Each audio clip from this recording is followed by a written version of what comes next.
And good evening once again to you, and welcome to the Shadow Gallery. I am, as always, your host, James Donnelly, and it's Monday night, so you know what that means. It means it's time for new comics, bitches!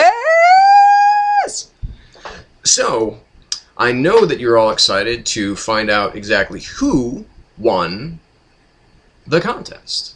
My contest, of course, to read my script for Batman the Unknown on my Tumblr page. Of course, first I have to say thank you so much to everybody who entered, regardless of whether it was a contest entry or whether it was just some constructive criticism. Because all of it helped. I will be, at some point in the near future, looking at rewriting some parts, excising some parts. All of this has been tremendously helpful, so we will get to that, the winner, later on in the broadcast. But first, let's actually talk some comics, okay? Okay. So, we're going to do some quick hits, and this is basically a segment in which I will just kind of briefly cover some of the comics that I read that I know that not a lot of you out there really care that much about. But that I still read, that I find interesting, and that I think that at least deserve to be put out there. So first of all, we're going to cover Batman Beyond Unlimited number 4. Again, this is the collected print edition of the online comics Superman Beyond, Justice League Beyond, and of course Batman Beyond. Now, basically, this particular story started with Superman Beyond, and it started basically. It's a tale of it's basically a tale of Superman dealing with basically the final plan, the final solution for Lex Luthor. That he's been dead for some time in this future, but he has presented himself, he's made basically an AI version of himself to present to his daughter, who is altogether on board with destroying Superman, because she is a Luthor after all. And basically what this amounts to is that Solomon Grundy, is out basically trying to kick Superman's ass, and discovers that it's easier than it seems, not only because he's older, but also because part of Luthor's final solution is basically the jettisoning of kryptonite that basically almost surrounds the Earth. And who comes to his, well, possibly to his rescue, none other than Bruce Wayne, the original Batman. So this was an exciting tale, but I'm still not totally on board with the idea of his daughter just kind of really going with the flow and being like, okay, I'm a Luthor, I'm totally ready to kill Superman. There seems to be not as much of a personal investment for her as it seems to be, of course, with Lex, even though he's dead. But it was a nice cliffhanger moment to see Bruce Wayne there in this big kind of like armored costume. It's not like Kingdom Come armor or anything like that, although that would have been really fucking cool. But anyway, so that was pretty good. And then you have Justice League Beyond, in which basically all of the members of the Justice League are ready to basically go to war with the remaining denizens of Apokolips, along with the help of some Apocalyptians, such as Darkseid.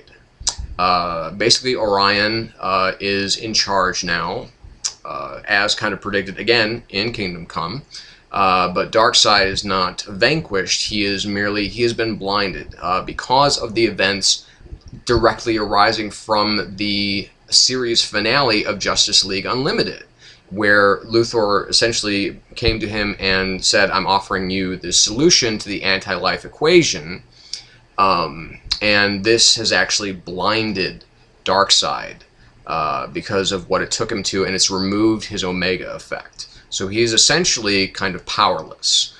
So Orion has taken his place as the leader of Apocalypse, but of course New Genesis has been destroyed in this.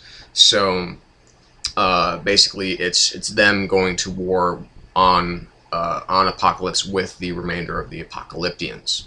It's a really cool setup. I really liked how they worked Justice League Unlimited into the fabric of this story that they're telling. The one that I was most disappointed with, but disappointed is kind of harsh, because I just really wanted to see more of what we saw previously in the last issue, which was where we saw that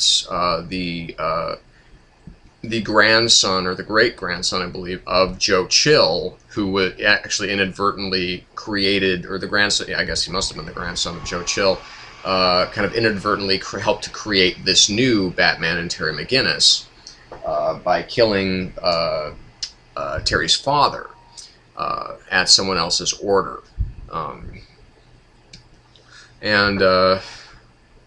But we have basically Batman. He is, he's back to doing his work against the Jokers, and of course this all somehow ties into Dana's missing brother and how he could possibly actually be behind all of this. So it's basically about Batman taking on the Jokers and him kind of getting back in good with Dana, not as a boyfriend, but just as someone who's there for her, which is something that she's been wanting for a long time, is the reason that she ultimately broke up with him. Again,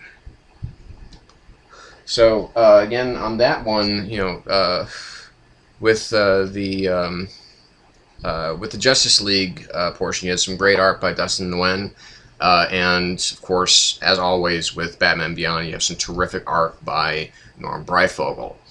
So this whole issue, 4 out of 5 for Batman Beyond Unlimited, number 6. We also have Smallville, season 11, number 4.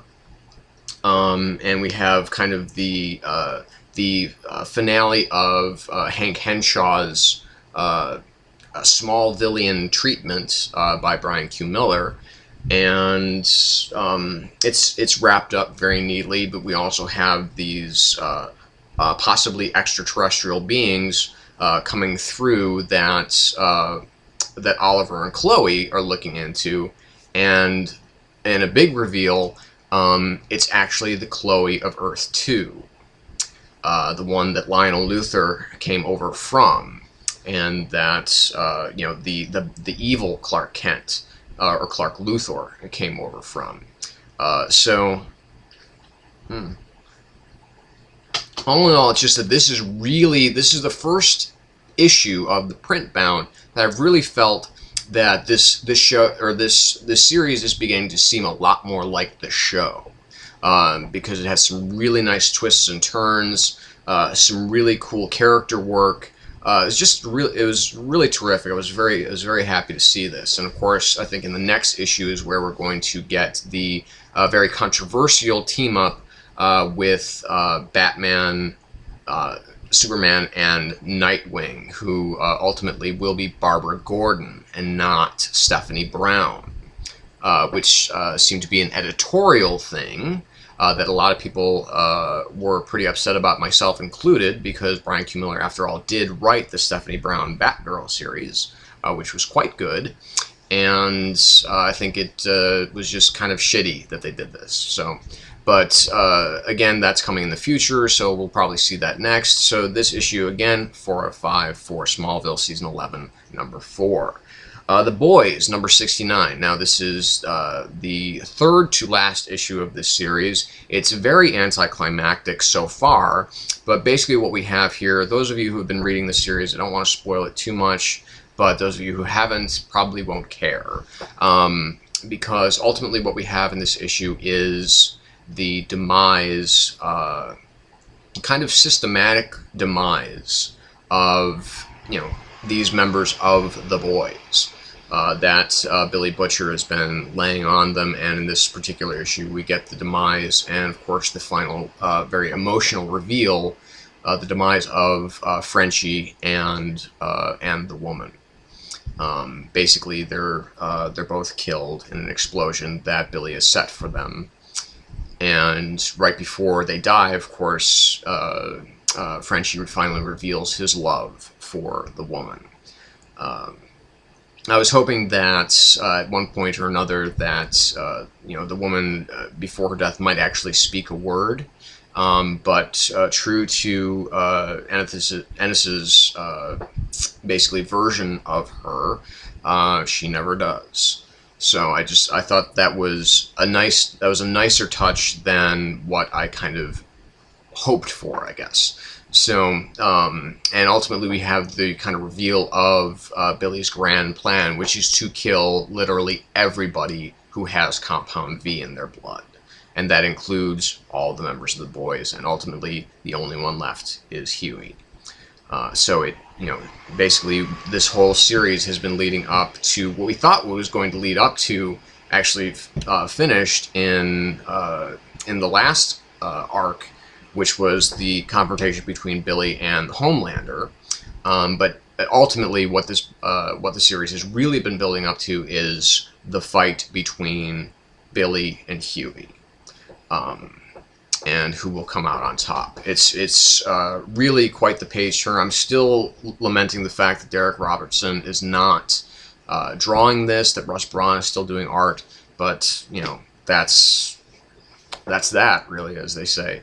So he might, I don't know if he'll return for the final issue, I don't know, but yeah, we're 2 issues away, and I'm really looking forward to it, even if this whole arc seems to be somewhat anticlimactic. So this was a 3.5 out of 5 for The Boys number 69.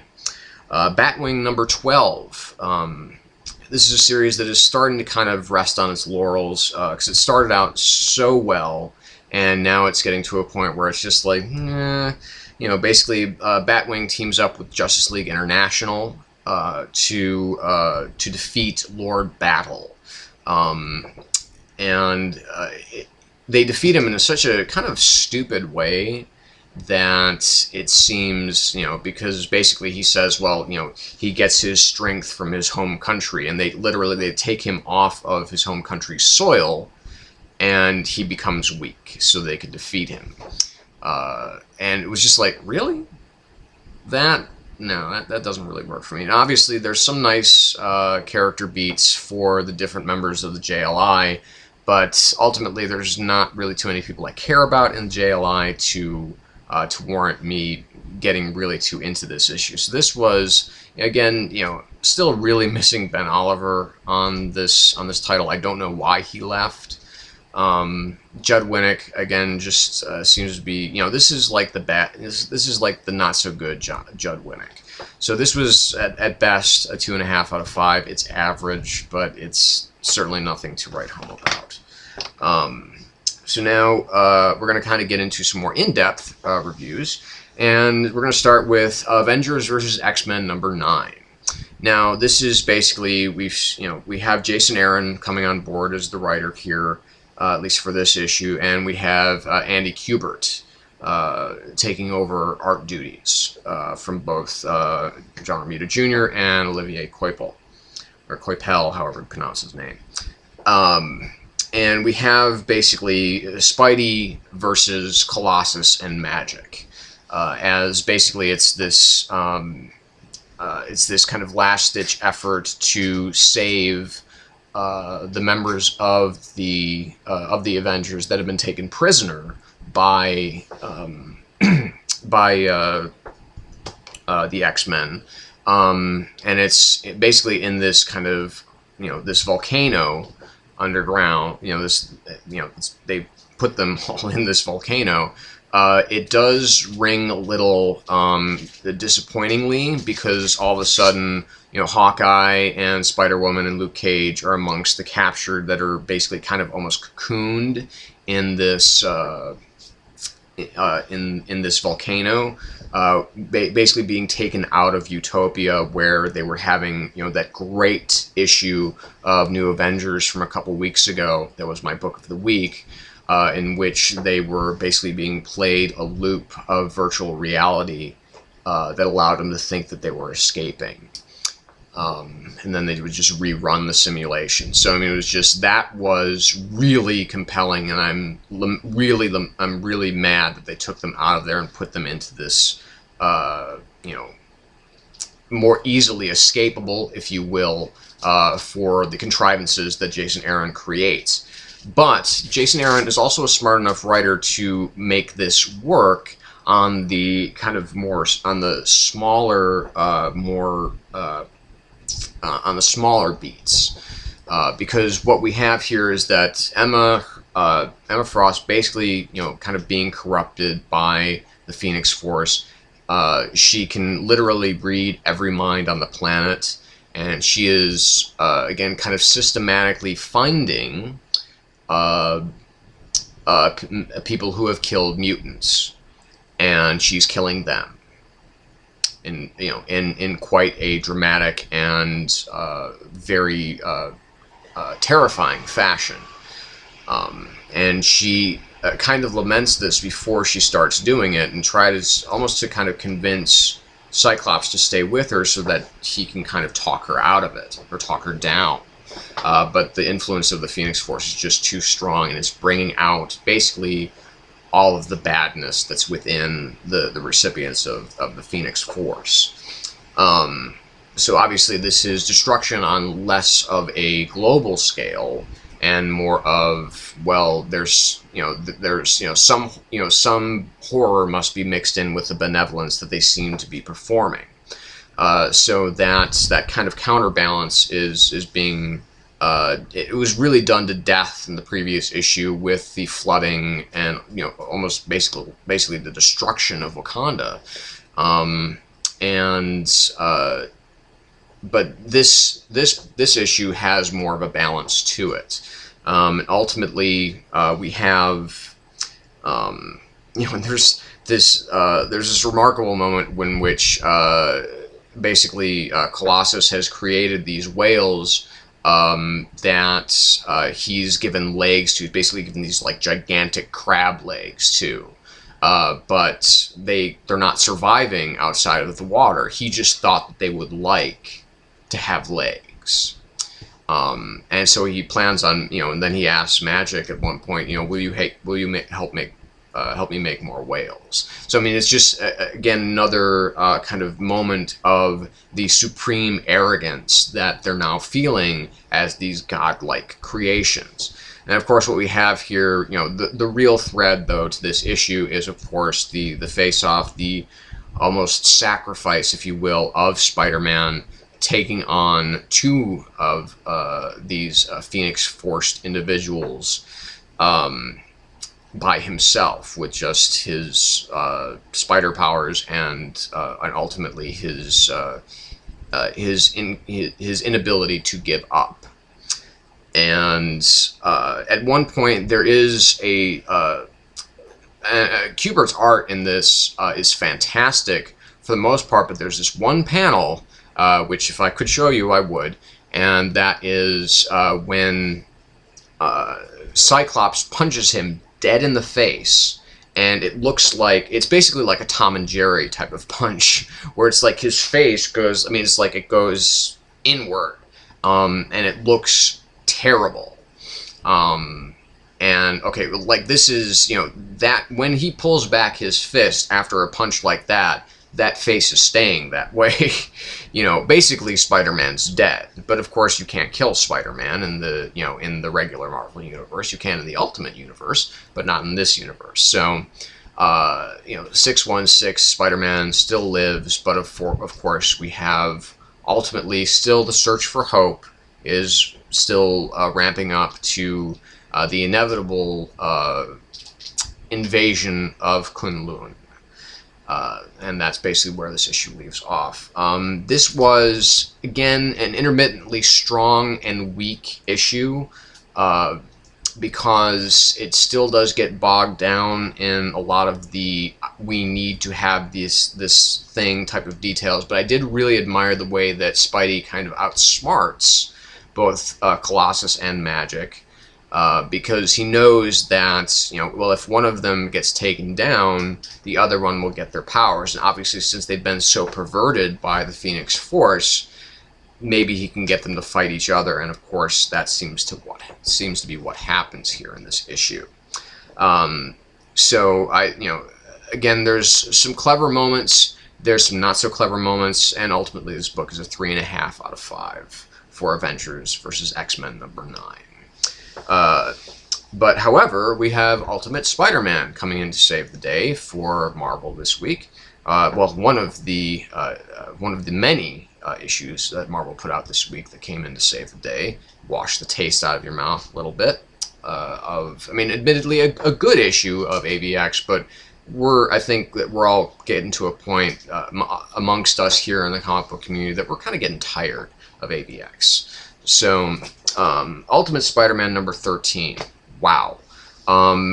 Basically, we have, with, of course, this is the third part of Divided We Fall, in which Captain America finally learns that there is a new Spider-Man. He's lamenting the fact that, of course, about Peter Parker, that he was kind of tasked with training Peter Parker to become a more efficient soldier, if you will, not a better hero, but a better trained fighter. And if maybe he had followed through with that, maybe Peter Parker wouldn't be dead. But ultimately, we have the unexpected fallout that Miles has to deal with of the death of Aaron, of Uncle Aaron, and he's obviously very devastated by it. And of course, everybody is basically making him out to be a murderer, that he murdered, the Prowler. And, of course, nothing could be further from the truth, but that's, of course, the way that everybody's looking at it right now, because of what, the witnesses seem to have seen. Was not murder. If anything, it was just accidental. He didn't mean to kill him, obviously, but that was, this is kind of the real beginning for Miles Morales here in this particular, in the last issue and in this particular issue. This issue is ultimately more emotional, but also, again, Bendis does feel the need, and rightly so, to bring a little bit of the joy of being Spider-Man back to Miles, even if just for the briefest moments where he actually confronts Batroc the Leaper, or the Leaper. And in typical Miles Spider-Man method, he does dispatch him as best as he can. But of course, there are cops there, and they're ready to take him down or take him out, since he isn't an accused murderer. And then, well, basically we have a surprise visit from... There's a great setup here, because you think you know exactly who Miles is going to meet, but it's not. And we have some special guests from people that are very, very important to Peter's life. And I won't get too much further than that. But again, David Marquez and Bendis are just tearing this series up. Marquez has proved himself time and again that he is every bit the artist that Sarah Pichelli was. That his aesthetic works incredibly well for Ultimate Spider-Man, and just doing some brilliant artwork in this issue. It's just tremendous to look at. It's a great read.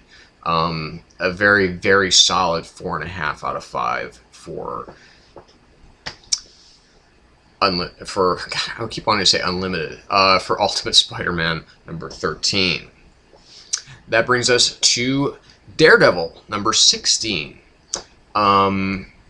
This is a very speculative issue I found with my comic book store buddies, and it very much takes place within the kind of the first act of this book, the first part of this book, because it's really divided into two sequences, where we have basically the one sequence, the opening sequence, in which and Ghost Cricket actually already said this, but there is a bit of Fantastic Voyage that Hank Pym is playing around in Matt Murdock's brain as he's destroying all of these nanobots that are there, kind of, that have been kind of tweaking,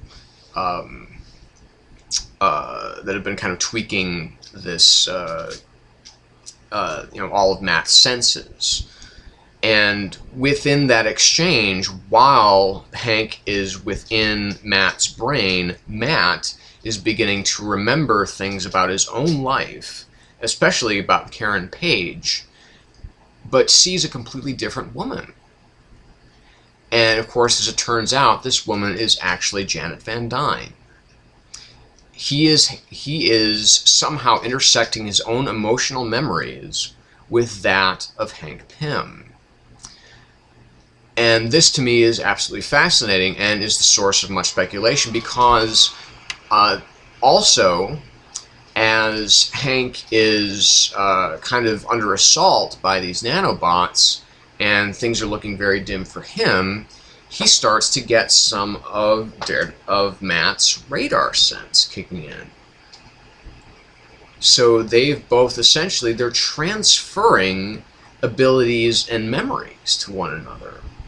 So now this caused some speculation of some people, like I said, at my local comic shop that I go to. And basically the conversation was, does this mean that in some way, because of Matt's kind of inadvertent upgrade of his powers that he had in the previous issue, does this mean that Matt is actually gaining more abilities? Or, actually, the question that was posed to me was, is Matt Murdock a mutant? I'm not so sure how I feel about that idea.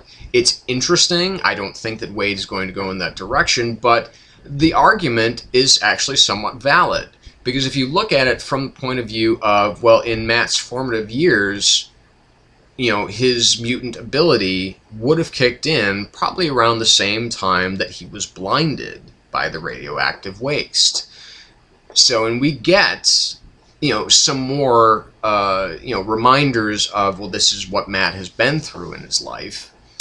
And, just Wade, he's such an incredibly smart writer to actually start this kind of conversation amongst people who are huge fans of his run on Daredevil. And I'm not hearing it a lot from a lot of you who I watch and watch your reviews, but this is something that I think is very interesting, and I'd like to hear some of your thoughts on this as well. But ultimately, we get to once basically Hank has gotten all of the nanobots out, of course, with the help of Dr. Strange and everything like that. Dr. Strange, the neurosurgeon, not the Sorcerer Supreme. And basically, we get Matt going back to the office that he and Foggy share. And it is finally time for the confrontation, the big confrontation. Foggy is not going to be a pushover anymore, because we have the big reveal of what exactly Matt has been hiding. Now, I won't spoil it, because this is such a huge thing. I kind of guessed what it was already, but I wanted to think that it was something different. But the clues were maybe a little too specific in previous issues. When Foggy first found it. And it does lend credence to the fact that Matt is not all there still. That, the kind of breakdown that he was having during the run that, of course, you know, the kind of final paces that Ed Brubaker is really putting him through. And then, of course, what happened with Shadowland and everything like that. It's an interesting way that, because, you know, what Foggy has found, Matt doesn't believe that he's responsible for. And that gives us more credence to the fact that, yes, indeed, Matt has somehow lost his mind in some ways. And maybe this is somehow tied into, you know, this new, you know, some of these new abilities that he's starting to experience, whether or not they're full abilities. Obviously, that's not something that's explored in this issue, but of course will be explored soon, I'm sure. But what I love about this issue, and what some people I have talked to about this issue have kind of lamented, is the is Foggy. Is that we've seen people who have been reading Daredevil for a long time, since, you know, the Miller years and everything like that, know that essentially Foggy has kind of been, he's always obviously been the odd man out, but he has also been kind of the Matt's, not punching bag, but he's always been the guy to kind of get the shit end of the stick. You know, I mean, the whole kind of death of Foggy Nelson arc that was in Brubaker's start to his run on Daredevil is a huge moment in which, you know, ultimately he couldn't leave his friend behind, but he's also starting to wonder what life would be like without having to live with Matt Murdock.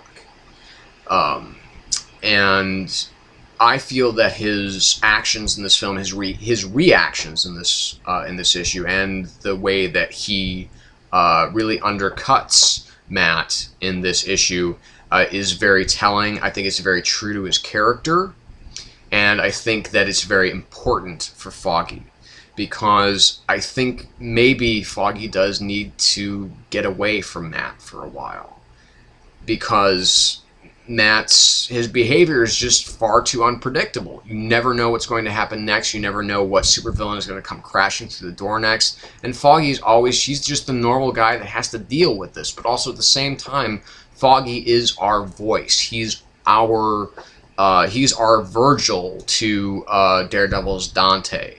That, you know, in the sense that, you know, he's always been the normal guy in the midst of all of this chaos of this, you know, kind of, you know, this superhuman vigilante. And so how long he'll be gone for, I don't know. Of course, we have Mike Allred is going to be taking over art starting with the next issue. I'm kind of excited for that, but also at the same time I'm very sad to see Chris Samney go, because his art has been an absolute joy to look at each issue that he's been working on this. Now, it's my understanding, though, that also in the future we're going to see Marcos Martin back on this title, maybe as a regular artist. Now, that, admittedly, and no offense to Samney, Allred, or any of the other artists, Paulo Rivera, that have worked on this title to make it so terrific, but Marcos Martin is the fucking man. He's one of the best comic book artists out there, and if that's going to be the case, I am absolutely 100% looking forward to his work, more so than any other artist's work on this title. So, but this was a very, very, very solid 4.5, leaning more towards 5, making this one of the picks of the week for this last week. Daredevil number 16. So on to the indies. We've got, we're going to start with The Shadow number 4. The Shadow. So, just gotta. So we basically have, this is a really good jumping on point for people who don't know the story of The Shadow. I'm not going to get into it, But in this issue, basically Garth Ennis gives us his take on how Kent Allard would become, well, not the full story, but we learn through Kondo how Kent Allard basically sort of, you know, the man that he was before he became the Shadow. That he was, you know, he could have been a spy or a soldier for the Allies during World War I. That he found himself in Shanghai, and he was kind of systematically not taking over the Shanghai underworld, because as Kondo points out, that would have been incredibly stupid for him to do, but just to limit the criminal activity as best as he possibly could. And, you know, this meant, you know, seducing some of the whores that worked for rival criminal organizations, basically finding, you know, and just, you know, getting the right people kind of under his under his all watchful eye, and kind of like surgically removing some people. And then Kondo tells the tale of Allard's disappearance and his return, or what is more than likely his return, is that when he does return to Shanghai, basically every single tie to Kent Allard, they're all criminals, they're all scum, and they're all eliminated. Everybody is killed. And they all claim that it was the work of just one man who just faded into the darkness. But what we also see in this issue is that basically we have our Mr. Finnegan, who seems to still think that he's in charge of this whole operation that Cranston has put together, trying to exert some authority, but of course still being undercut by Cranston, because Cranston obviously knows what the fuck he's doing, and Finnegan doesn't have a goddamn clue. So they come ashore to this town that basically Kondo and Buffalo Wong and the General have basically looted, pillaged, and destroyed. They have murdered all of the villagers, and as Margot Lane learns, and as Lamont tells her, there's a reason that the assault by the Japanese on Nanking was called the Rape of Nanking. Now, Ennis is smart enough to not go in, let's say, I don't know, maybe the Mark Millar direction of actually showing anything physical. It just shows reaction to what they've seen. And it must be terrifying to those who are seeing it for the first time. Obviously, this is something that Lamont knows about, and that he probably has seen for himself, or at least knows exactly what he's getting into. And there are two sides of this plotting here, because we have Kondo and Wong and the General basically talking about their plans for unifying Asia, or at least East Asia, but we also have the Shadow, well, Lamont Cranston, Kent Allard, whatever you want to call him. Basically, you know, he is realizing that there is this massive darkness in the world right now, and because it is, you know, it is just before the beginnings, really, of World War II, and he sees, you know, the darkness rising out of Germany and out of Italy and out of Japan. But of course, the Eastern Asia, or the Orient as it was in that time, is the area that he knows the best, at least as what we can determine for right now. Because obviously, if he had been a soldier during World War I or a spy for the Allies, that he probably would have experienced some German hospitality as well. So I'm really very anxious to see where Ennis ends up going with this. This is not the strongest issue. Again, Aaron Campbell, still a bit of issues with his artwork, because his faces, they all seem to kind of blend together. The only way that you can really distinguish one person from another is kind of hair color. So because his artwork is a little too, it's not very well defined. There's no real definition to it. It's very liney, and it doesn't suit this book quite as well as it should. So if this book had a better artist, and well, really that's what kind of brings this issue down, because this is easily a 4.5 out of 5. It leaves off with a great cliffhanger. It's taking the Shadow kind of, it's keeping him in his pulpy roots, but giving it a much more, not necessarily serious, because the stories of the Shadow were always deadly serious, but it's giving it more of a,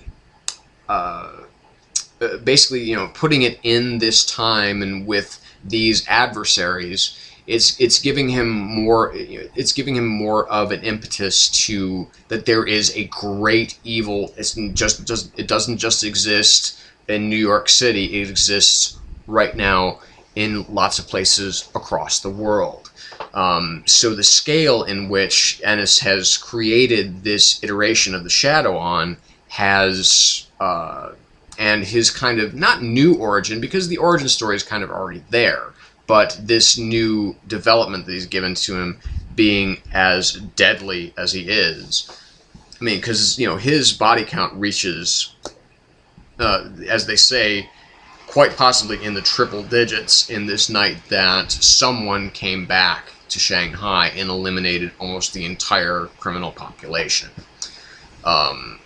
And so it's very strong. Ennis has some very strong ideas about where the series is going. I'm a little bummed that it took this long for it to come out, but hey, as long as it comes out, man, as long as it's good, that's all I care about. So, absolute 4.5 out of 5, very solid 4.5 out of 5 for the Shadow number 4. Now on to some more pulpy fun with the Spider number 4. Now this is a book that I have come to really, really love, and I'm realizing as I'm speaking about this now that I should be saving this for more towards the end, but I'm just going to go ahead and throw it out there right now. This is definitely one of my picks of the week. This is an incredibly strong book. David Liss and Colton Worley. I mean, the eerily photorealistic work that Colton Worley's art has given to this book gives it such an edge. And the fact that David Liss has taken the time to, because honestly, if this were taking place in the original pulp era of the 20s or the 30s, I might not care for this book that much. But the fact that it is basically a modern retelling of the story, that it takes place in the here and now, and it gives it a much more relevant, and I think by proxy, a more relatable experience. Which is not to say that necessarily leaving people within the pulp era is a bad thing. I think that leaving characters within their pulp eras is a really strong thing when it needs to be pulpy. But David Liss, I think, here was smart enough, because he has obviously a great affection for pulp work, and just bring the Spider into this new world, and with these new threats, but still giving it this overall pulpy feel, and this great kind of pulp entertainment is fantastic. Because basically we have with this issue, we have kind of the Spider's kind of fought his way out of Citi Field and or what used to be, I guess, Shea Stadium, and the kind of zombified people that are there, as he's trying to work with his various assistants in his fight to possibly come up with a cure, but there's more, of course, evidence that's leading to his own father. And that's very, very disturbing to him, and it makes him very angry, and which he confronts his father with that anger. But again, we have some more interplay between Richard and Nita, you know, with his ex, who is now married to basically one of his best friends. And we see, you know, again, this longing that the two still have for one another, this love that will never cease to exist, unless, of course, something extreme happens. And I don't think that will actually happen, because this is too much of an important commonality for this book. It's too much of an important thread for the characterization work that's done within this book. But if you're not reading The Spider right now, and if you enjoy pulp, if you enjoy good old-fashioned, you know, kind of, you know, if you enjoy stories like this, if you enjoy good old action-adventure stories that don't necessarily have to have superhumans or superheroes, I should say, or supervillains. Obviously, the villain here on put is beyond that of mortal men or women in this case, but not by much. It's not, you know, it doesn't get into the point where there's, you know, all of this, you know, kind of just massive craziness. It brings things down to ultimately a more realistic level, and that's what this book excels at. It's what it deserves, and just what it does so damn well. So absolutely 5 out of 5 for The Spider, number 4, one of my picks of the week. Absolutely. So moving on, staying with the indies here, we've got a Jennifer Blood Annual, number 1. This is basically a story that takes place in 1987, in which we see, we begin to see how Jennifer's mind has been warped through her life. Because what we're seeing right now in Jennifer Blood, in the current present of the series, is that Jennifer seems to be very much almost crazy, really. That maybe she's not quite the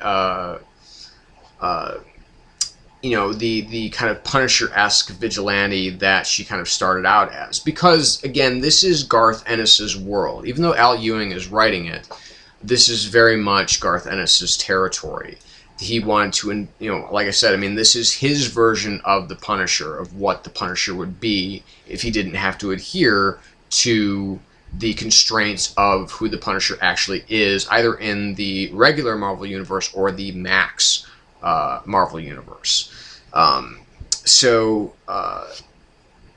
Basically, we see how she kind of starts as a child, losing her tether on sanity, and this is very much told through the eyes of her father, Sam Blute, and that Sam, he himself is a psychotic. And it's something that he, you know, and in his, you know, in his relationship with his wife, he told, "I'll never, you know, bring the work home. You know how I make my money. You know, or you don't really know how I make my money." But one night, he finally decides to tell her this horrible, awful shit that he did to actually one of his own friends that just owed him money. You know, cutting out his eyeballs, feeding them to him. It's just, it's, you know, repulsive stuff. And she's very shocked by this. But ultimately, you know, her own father has descended into basically being a psychopath. And it has led his brothers ultimately to kill him, to kill Sam Blute. Because he's just too far gone, even though he has, and it's represented in a very frightening way in one particular page. But it's just, it's an extremely telling story of how the young Jennifer learns to deal with things that she doesn't like, that she thinks are bad. And so this is one of those few annuals that actually keeps within the spirit of the, because it's written by Al Ewing here, and I think he has, honestly, I think he has a better idea of Jennifer's voice that we wouldn't have been able to see quite so well under Garth Ennis's writing. So this, but just it was a great issue. The art in it is really terrific. I forget who did this. It doesn't really matter. But the art in it is actually really good, very strong, incredibly good annual, incredibly good issue of Jennifer Blood. 4.5 out of 5 all the way for Jennifer Blood annual #1. Thief of Thieves #7. What we have here is a brilliantly told split narrative. As Redmond basically lays down his whole kind of master plan for how he plans on getting his son out of prison, and this whole everything that was just done, the previous issue, which was such a great issue, it is revealed that this has all been a big con. And it's kind of financed, if you will, or backed up by by the kind of master, if you will, of people's fates, and of course that is the character of Arno. He's not the mastermind, but he is definitely the guy that is keeping Redmond in basically out of prison, and definitely keeping him on the payroll, because basically this whole thing, that basically Conrad Paulson is Arno's security consultant, and so they didn't actually steal anything, and they're actually, if you kind of remember the movie Sneakers, that's kind of what Arno is basically placing all of the thieves up to do, is that he has, that these were all security consultants that were testing their security measures, and that's why all the cops were there. And Conrad Paulson, aka Redmond, believed, and that's why he leaked the information to the FBI, that this was an actual heist, because he didn't know that this was happening, because Paulson was out of town when this was all apparently when this whole security test was being planned. And of course this ultimately results in, throughout the course of this issue, that we see that Liz, her career within the FBI is coming to a massive screeching halt. But also we have the plan of, and we see the kind of what we thought were kind of like the final fates of some of the characters, the thieves, that the one that plunged into the lake, again, all just a con, all just a ruse, just pulling the wool over everybody's eyes. And but there is still something coming.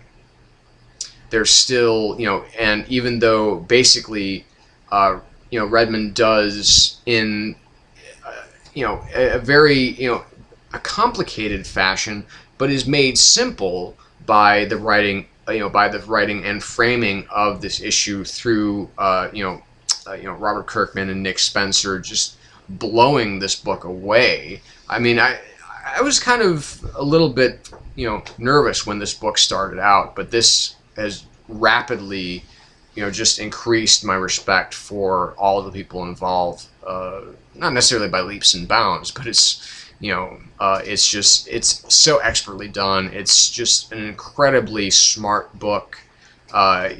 You never know what's going to happen next, which is one of the things that is just terrific about Thief of Thieves. I am, though, honestly very unsure how this is going to move forward now, because this was Nick Spencer's final issue of actually doing the writing. Of course, Kirkman is going to be staying on to do plotting, but James Asmus is coming in to do the actual dialogue. So I'm not really sure of how this will go. I think still under the watchful eye of Robert Kirkman, it will still continue to be a success. But do I think it'll be as good with James Asmus, considering that the work that I've seen him done with, that I've seen him do, I should say, with other books, have not really been all that much to my liking, or my loving, I guess, because I love this book right now. So I'm hoping that Asmus doesn't come in and really screw it up, because that could conceivably happen, but honestly, I don't see it. I think that Kirkman, again, is a smart enough guy to know how to run this book. So I think it will still continue to surprise us, to shock us, and ultimately to entertain us, but also with this definite feeling of there is this great loss that Redmond still feels, even though he's accomplished so much. That he wants his family back. That is the one thing he wants more than anything. And that's, of course, kind of been the premise for this whole series. But we're now starting to see how the pieces are beginning to fit together. So, absolute 4.5 out of 5, teetering more towards 5 for Thief of Thieves #7. So now moving on to DC. Only 3 books this week from DC that I read. First of all was Earth 2, #4.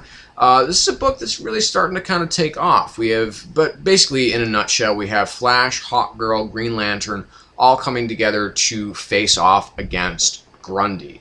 And of course, Grundy has basically been looking for this, this Jade Guardian, and of course, it is Green Lantern, Alan Scott, and we have Jay Garrick, and we have I don't even know if Hawkgirl has a name yet. But we also have Mr. Terrific is in this world already, but something's happened to him, so we haven't really followed up on that. But Grundy, of course, it is ultimately kind of similar to, and this is where I started to kind of a little bit, was that his power seems to very much resemble that of some other incidents that are going on within the main DC universe on Earth Prime or Earth 1 or whatever you want to call it right now. Yeah, so this is, it has some really nice character moments. Nicola Scott's artwork is just fantastic. Of course, we have the introduction to the Atom of Earth 2. And, of course, this is not the guy who can turn really tiny. This is the guy who can turn really big. So it's a very dramatic entrance, and it suits the book incredibly well. And it's just... this was a really good issue. I enjoyed it a lot. It's not anything to really write home about, but it's still really, really good. So this was a 4 out of 5 for Earth 2 #4. I'm not really going to get much, because there isn't much more to it than what I just told you. And now we get on to more of the kind of books of the week here. And those are, the first one, because they're really the same book. They're really just extended issues of the same book, and that is Animal Man #12 and Swamp Thing #12. This is the moment we've finally been waiting for, where Swamp Thing and Animal Man meet, and they go on their adventure into the, facing off against the Rot. Now, basically, with the first issue, because we have ultimately the prologue, these are still prologue issues, but we have part 1 is in Animal Man #12, so we'll talk about that first. So basically, we have Ellen, Maxine, Socks, and Buddy going into Louisiana Swamp to ultimately make contact with Alec Holland. And there is just this beautiful moment that you know, just not necessarily beautiful, but just this moment in the book where Buddy, he's having a problem sensing the avatar of the green. He's having trouble connecting to it, although avatars of the, you know, that basically representatives, champions, if you will, of the red should be able to, you know, feel this force. And so Socks kind of walks him through this moment, and here's where Steve Pugh's art really shines for the first time in this series. I mean, really shines, in which there is this kind of split, you know, this very unusually framed page in which there is, you know, there's a thrush, there's a bird, and the bird is then consumed by a crocodile. Of course, feeling the animal energies there. And again, this harkens back to even Alan Moore's run on Swamp Thing, is where is evil in all the wood? And that is, you know, kind of part of what Socks is trying to demonstrate to Buddy, is that what's going on here with the rot, of course, that the balance needs to remain, but all of these things are necessary to life itself. But the rot has become too powerful, which is why they have to stop and restore, or actually to restore balance to the rot. And that ultimately means fighting the avatars of the rot. Of course, the avatar of the rot in this case being Anton Arcane. But we have some more prophetic visions that Maxine gets, where she is actually kind of wearing the Animal Man off, but she's still a child, but she's seeing that there is evil, but yet good. You know, there's this massive death and destruction that she's seeing, but there's still something good that remains. There's still hope within all the midst of this death and destruction. So that's the first kind of glimpse of that we really get in all of these kind of magic-based books. You know, even from, you know, Justice League Dark to Animal Man and Swamp Thing. So, you know, again, this was this is such a strong issue for a number of reasons, and I'll get more into that. And of course, you know, here is where, you know, as you know, Buddy and Alec using his own body as a tether to the swamp, he actually kind of ropes himself around a tree within the swamp and then dives into the rot. But once they dive in, agents of the rot start coming out. And so once the rot comes out, we then are immediately plunged into Swamp Thing number 12, which is part 2 of the prologue to Rot World. And once Buddy and Alec have dove in and they descend into the rot, up above, you know, the battle is raging, and Maxine is finally really allowed to kind of cut loose with you know, her avatar energy. And, you know, because you know, it's necessary, you know, because, you know, basically Socks says, yes, you can use your power now, or even Ellen actually says, and Ellen gets in on the action too. You know, she takes the shotgun from Abby and starts blowing away some of these, you know, some of the rot creatures. But we're also beginning to see Abby starting to really embrace and use her powers of the rot. But of course, as all this is going on, you know, Buddy and Alec are unceremoniously welcomed into the rot by the Unmen. And they make pretty quick work of those guys, but as they descend further and further into the rot, they find that their abilities are starting to wane, particularly Buddy's. And there's this very elegant and yet extraordinarily disturbing ladder of bones that seems to be just leading down and down and down. And it is, of course, on this ladder that they are climbing down that they find that Anton Arcane is climbing up. And okay, so these two books together, which is really the only way that you can put them right now, and that's together, because they are ultimately, this part leads into that part, and both Jeff Lemire and Scott Snyder are writing on both books. But in this book, of course, you have the art of Mark Rudy, who is just meh, awesome, and you have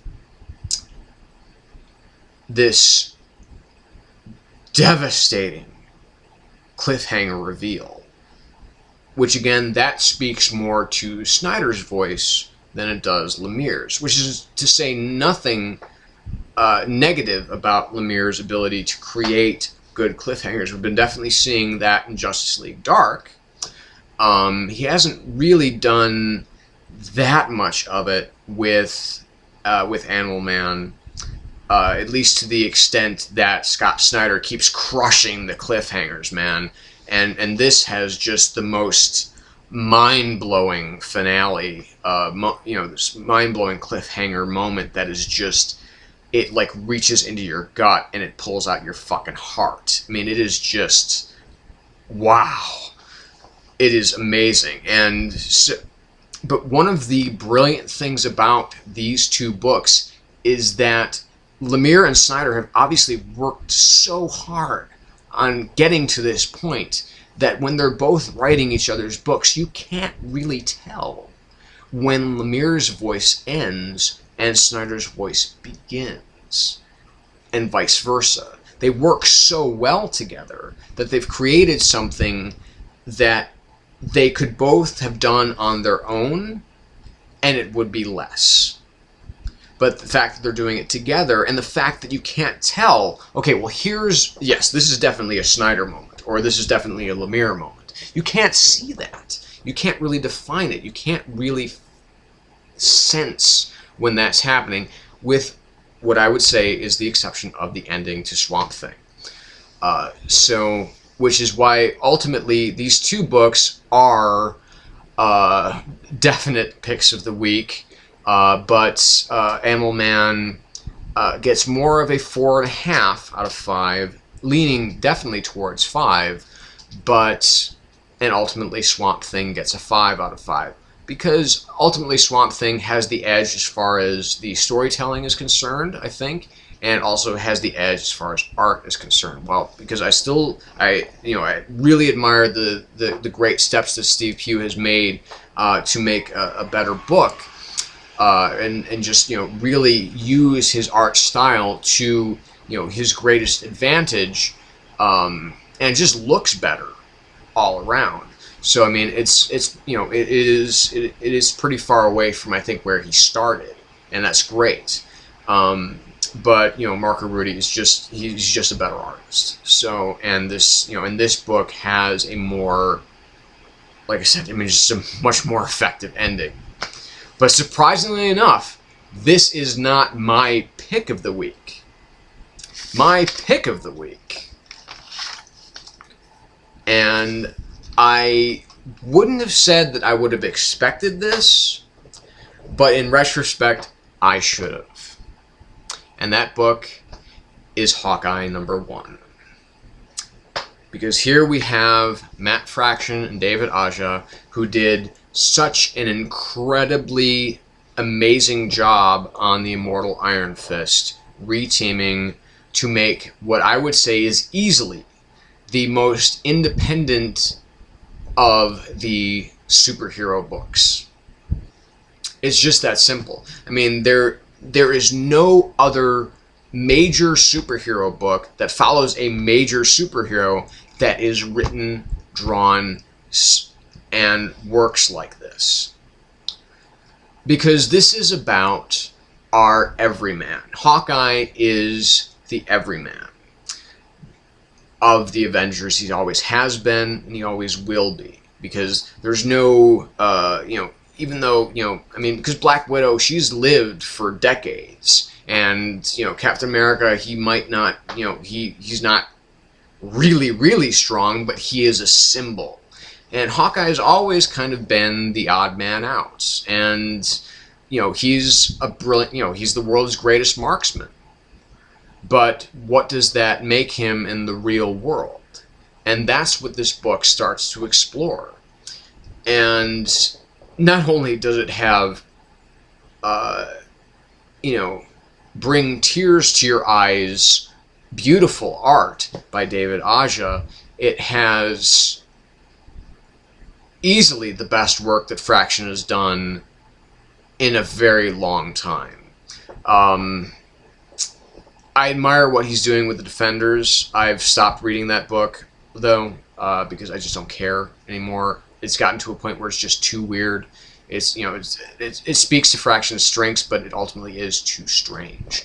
But the narrative style of this book, it leaps around quite a bit. And there's no, I'm promising you, there's no book that looks and feels and sounds the way that this issue and this series, I'm sure, of Hawkeye will look, you know, as far as any other major superhero comic is concerned.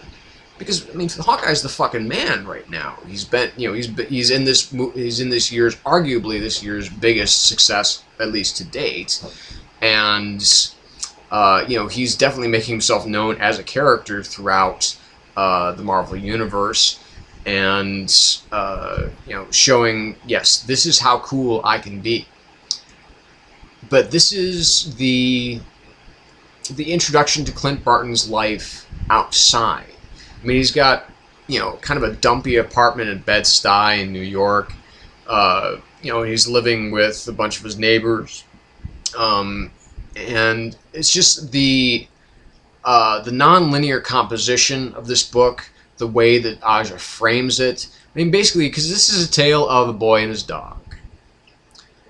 I can't really say more than that. You have to read this issue for yourself, and you have to see what I'm talking about, because this is arguably one of the more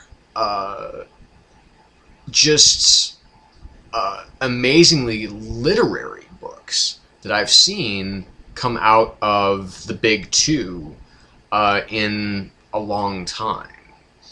And this is to say nothing bad, again, about all the other, you know, all the other writers and all the other artists out there that are doing great work, but no other book feels like this. This is not, this is not, no, this book doesn't even have a moment where Hawkeye gets into costume or anything like that. He never shoots a single arrow. But he does get some playing cards out, and of course that to me is always cool. Since Bullseye first did that in Daredevil 181, you know, in the Bullseye versus Elektra finale, that's always been kind of a cool thing. And I don't know if any of you out there have seen the film Once a Thief by John Woo. I'm not talking about the really, really, really shitty TV remake that he did for Fox way back when, but of course the original from, I think, 1987 with Cheyenne Fat, in which there is there's a villain who uses magic tricks and playing cards as weapons. You know, with the whole sleight of hand thing and everything like that. It's just, I've always loved that idea. So, so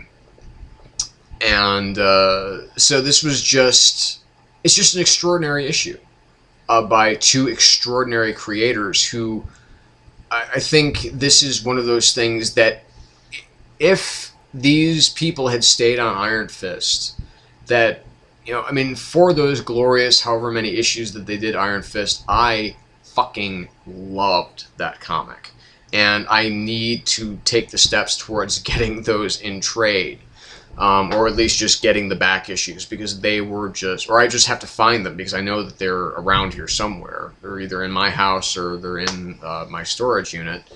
But yeah, this was Hawkeye #1. Absolutely took my breath away. So this was a fantastic issue of comics, and easy 5+ out of 5. Just a magical book in every sense of the word, with the exception of it actually having magic in it. So that's it for this week's Shadow Gallery. Of course, if it's your first time here, please feel free to subscribe. And, you know, of course, you know, like it, dislike it, comment, criticize, complain. Let me know your thoughts, people. It's only at 1:14, and I've gone through a lot of fucking books today. So I'm starting to, you know, dial it back, you know?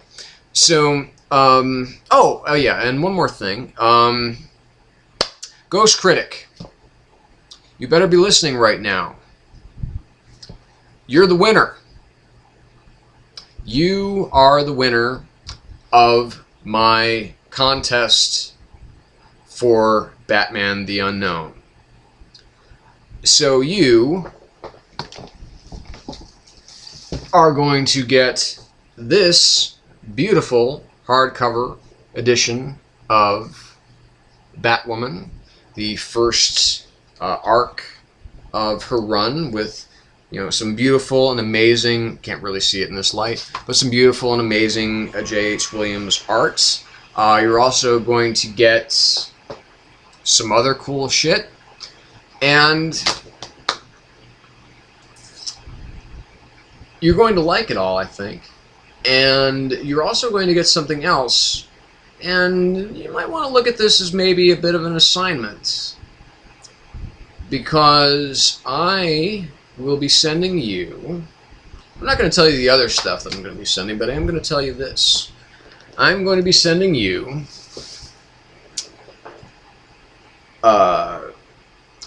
and you tell me your preference, but you let me know.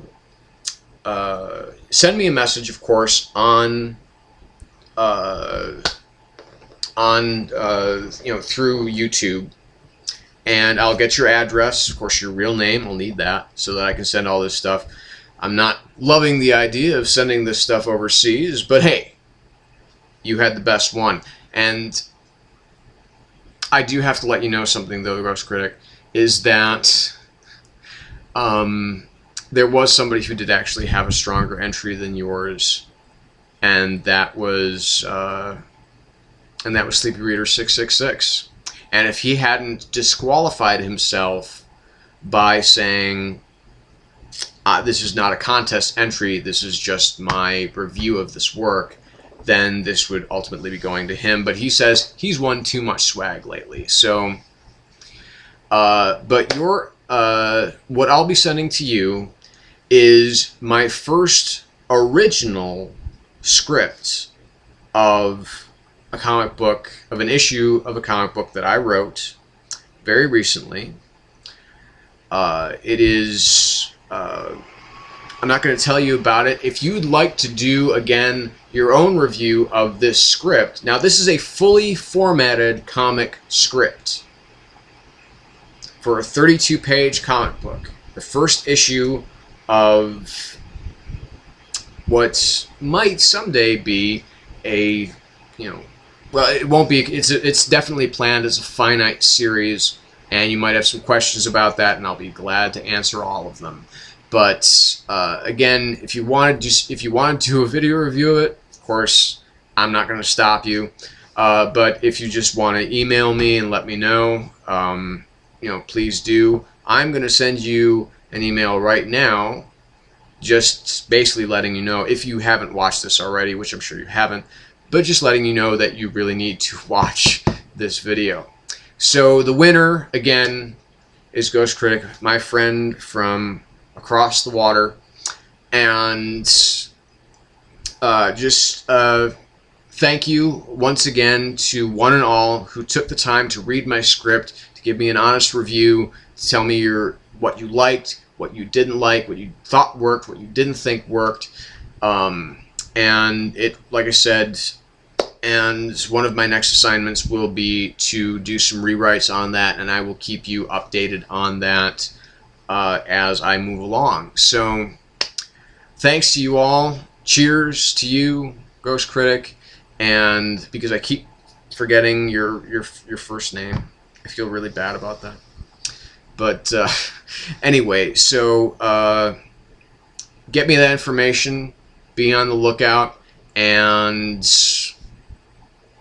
good times. All right, so this is me, James Donnelly, from the Shadow Gallery, finishing up New Comics, bitches! For this week, with, of course, announcing my winner of this contest. And again, James Donnelly, Shadow Gallery, signing off, reminding you to stay in the shadows.